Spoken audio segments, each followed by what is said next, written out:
Nah, stage keempat, baru you masuk rasa emosi you gimana. Di sini, you harus break yang seperti ini untuk melihat jejak, tenangkan pikiran you dan tubuh sebelum nulis, biarkan emosi itu muncul dari dalam, secara alami. Bukan diciptakan atau dibayangkan. Bukan tentang menerka, terima aja tentang menerima. Emosi yang merasakan ketika you lihat ini, yang di amplop ini. Bukan emosi you ya, ini bukan tentang you, ini tentang ini. Ya. Oke? Okay? Apakah damai waktu you lihat ini, rasanya emosi you? Bukan masalah persoalan you, enggak bro. Ini, saya target reference number. Apakah damai, apakah hampa, apakah berat, apakah ringan, cemas, tegang, hangat, sedih, ceria. Jangan berpikir tentang kalau emosi, jangan berpikir tentang siapa, apa ya sini. Jangan berpikir tentang apa. Fokus hanya pada kesan emosional dan suasana.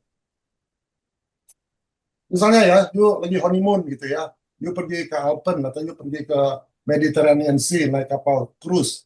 Kan waktu yuk lihat laut itu kan emosinya kan yuk rasa kesan emosional dan suasana yang tepat ya, suasananya catat ya. Nah, di situ ada pilihan, tinggal lu lingkarin aja emosi yang muncul gimana.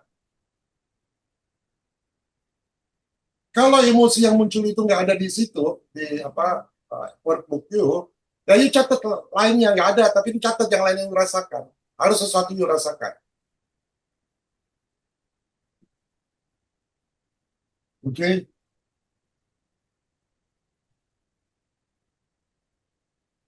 You bisa bilang, rasanya rame di tempat, tapi spiritual. Nah, boleh you tulis. Ini sepertinya tempat berkumpul, tapi hening. Ini benda mati, tapi indah. Kayak gitu, rasanya. Jadi, nggak ada limit, bro. Emosi yang dirasakan is totally about emosi. Tadi totally mengenai tubuh, transisi ke spasial, baru ke emosi. Ya. Nah, di stage keempat ini you selalu mulai dengan tenangkan diri dulu. Biarkan emosi, suasana muncul. Jangan buru-buru ngisi konsep. Biarin tubuh sama hati you membimbing. Kayak seolah-olah gini deh. Seolah-olah ini seperti you lagi baca suasana dari mimpi. You lihat ini, oh dari mimpi gitu rasanya gitu. Kayak mimpi, ngerti nggak? Daydreaming. Ya. Nah, di stage 4 ini, you mulai buka pintu gerbang. Membuka akses ke lapisan intuitif terdalam. Itu di stage 5. Karena di situ ada tempat emosi dan makna menyatu sebagai jejak batin. Jejak. Iya, paham. Ya, bukan gambaran, bukan visual, bukan sensorik. Ini titik balik dari indera, panca indera, stage 4 ini menuju makna. Belum makna nih, menuju makna. Kuncinya menerima aja. Nggak pakai indera. Emosi aja. Transisi.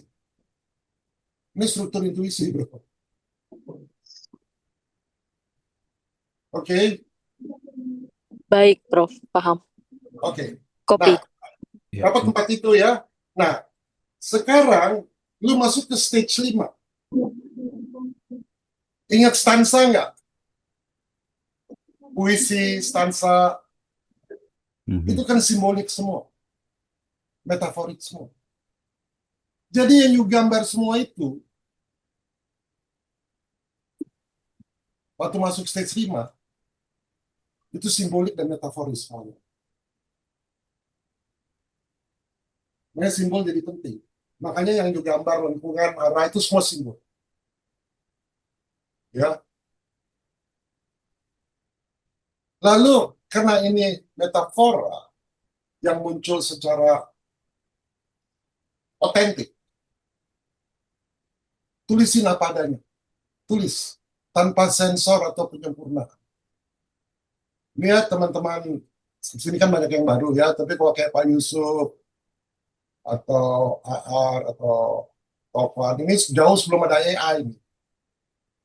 Jadi saya sering kalau lagi diskusi kayak gini, saya langsung buat stanza, buat puisi. Sering gitu kan, Pak Hashim? Ya, Iya. puisi saya ada ribuan kali. Karena saya masuk di stage ini, apa yang saya rasain, nah itu melatih. Dan puisi-puisi itu saya simpan. Itu dari SMA itu saya simpan. Saya punya 56 diary gitu ya. Saya tulis itu semua. Ini seperti stadion, milik lorong sempit, seperti gua di bawah tanah, metaforik semua. Nah, ini adalah asosiasi metaforik bawah sadar. You sadar bahwa ini bawah sadar. Jadi you harus amati kesan-kesan yang tidak literal, bro. Dia nggak bentuk bentuk fisik nyata, tapi seperti sesuatu, seperti kayak stansa, seperti gunung, seperti stadion, mirip lorong sempit, seperti gua bawah tanah. Nggak pernah lu bilang ini stadion, nggak pernah. Seperti. Ini asosiasi bawah sadar. Seperti rahim. Ini seperti medan perang.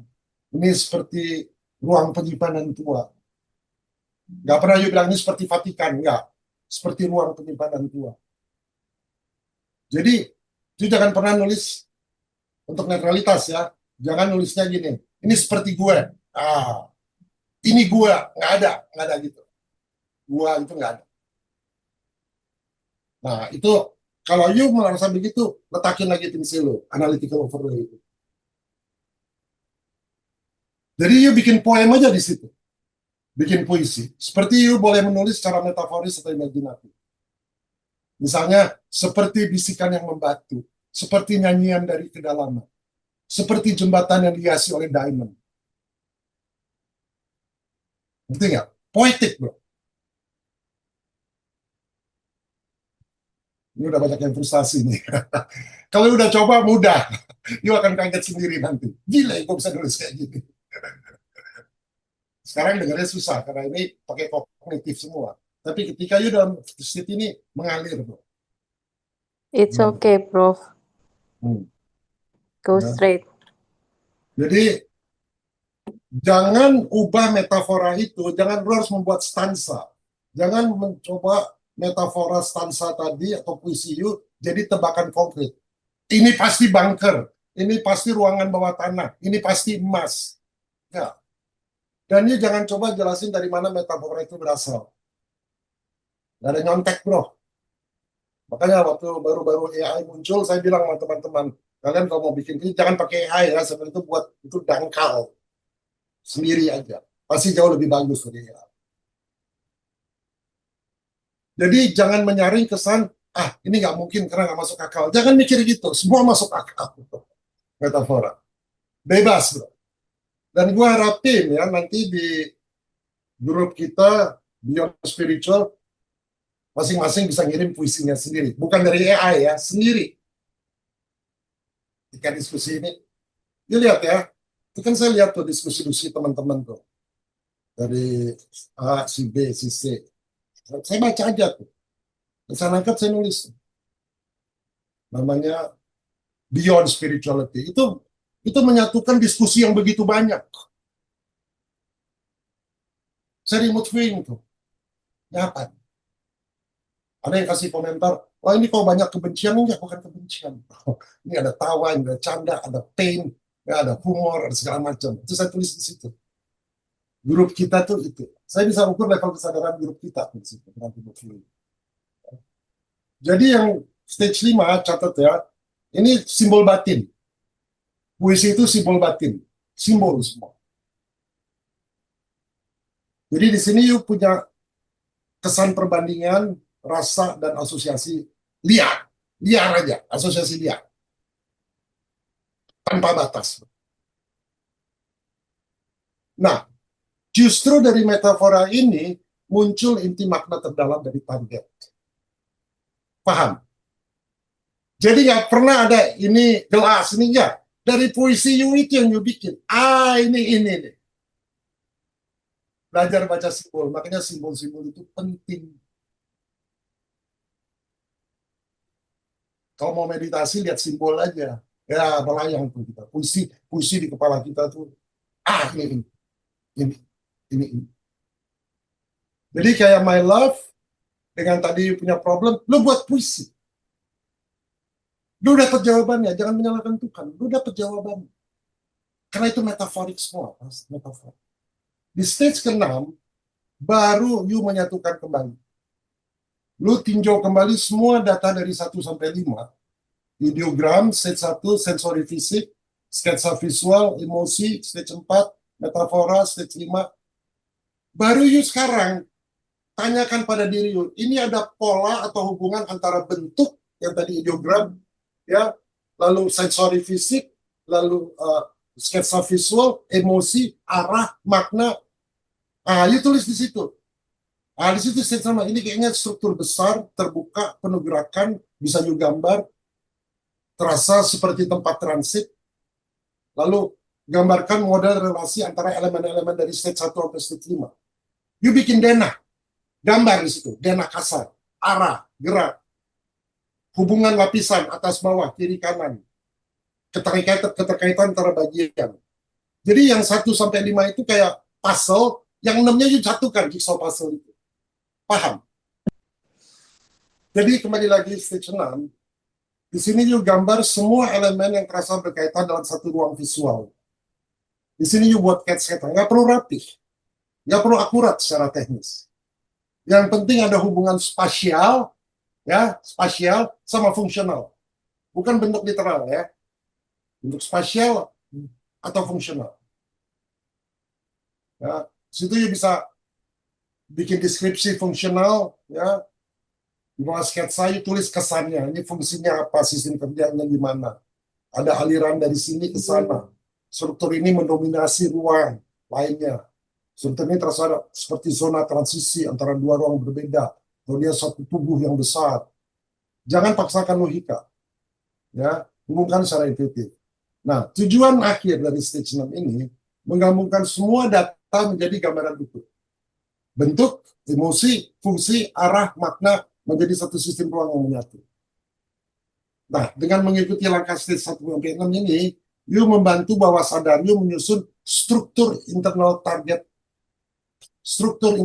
secara menyeluruh. Di sini stage 6 tempat intuisi menjadi sistemik, bukan hanya potongan kesan-kesan acak. Tadi itu yang 1 sampai 5 acak tuh. Ya. Yang ke-6 you bikin. Nah, setelah you bikin, you refleksi. You evaluasi kepercayaan diri you berapa banyak logika ikut campur. Harus jujur. Ini waktu saya bikin ini, logika saya ini berapa persen ikut campur. Terus you tulis catatan pribadi, sekian persen. Tulis catatan pribadi.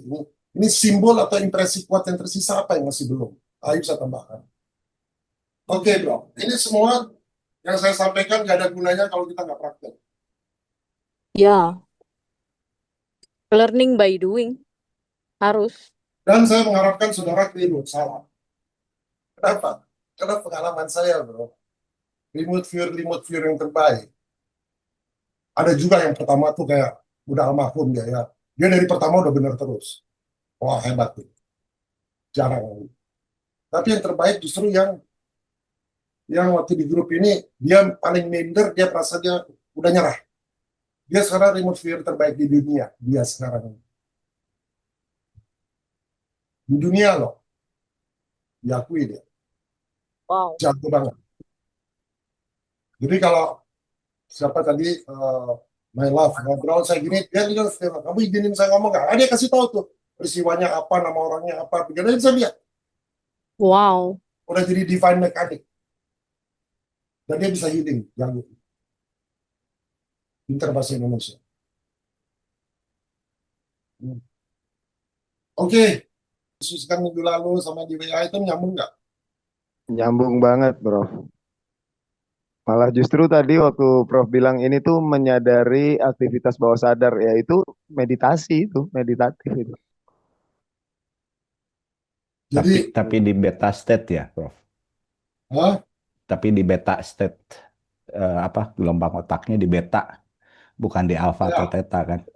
buka mata. Kayak daydreaming, bro. Kayak daydreaming. Buka mata kan. Karena kita harus nulis. Berarti ke alfa ya, cenderung ke alfa. Meditasi itu hiperfokus sebenarnya. Hmm. Tapi ke tubuh pertama. Ya. Nah, nanti kita mulai step by step saya guide ya. Oke, udah kita diskusi. Nanti kita ke stage 2. Saya ingetin lagi, mungkin dilupa kan. Ya, stage 2 ini, stage 3 ini, di guide, stage 4 ini, stage 5. Oke, gimana? Oke, Jadi tapi Dilanjut. setiap hasilnya state, ya, jadi Pak Yusuf. Ya, ada yang mau nanya? jadi setiap state itu kayak kepingan-kepingan puzzle yang nanti kalau itu disusun jadi Di stage 6, jawabannya itu. exactly. Tapi itu semua dari rasa, bro.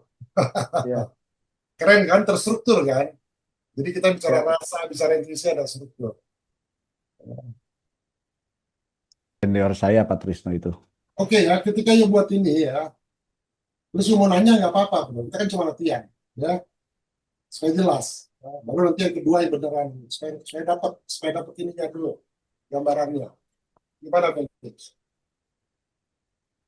Prof, sorry. Tangannya nggak boleh nyentuh kertas ya? Nggak, pertama hanya bikin ideogramnya. Nah, Pas Jadi bikin tulis dulu diagram nanti ya. nomornya, udah nomornya.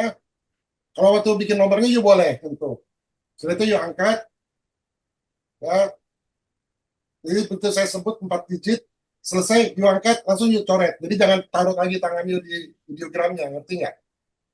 Ya. maksudnya disebutkan 4 digit, terus kita nyatet digit tersebut atau gimana sih? Nggak ngerti. Ya, you nyatet digit tersebut. Kan di atas lembaran atas ada nomor target reference. Target Oh, number. oke, Ada oke, ya. ada kolom target number itu loh. Lu Oke, begitu target, you angkat langsung ke ideogram, langsung you bikin apa? Ya. Apa, terserah. Nah, sudah itu, saya akan kasih guidance. You rasakan ini, rasakan itu, rasakan ini. Oke. Ini ya, saudara-saudara. Kelihatannya sulit, tapi enggak. Tapi nanti terserah kita mau, tapi nanti harus dilanjutkan ke namanya jiwa intuisi visualisasi. Itu jauh lebih mudah. Nggak ada catat-catat, nggak ada ideogram. Ya, nggak ada ideogram. Saya nggak kasih target reference number, langsung. You hanya dengan tangan. Ideogramnya dengan tangan, semua dengan tangan sama kulit you aja.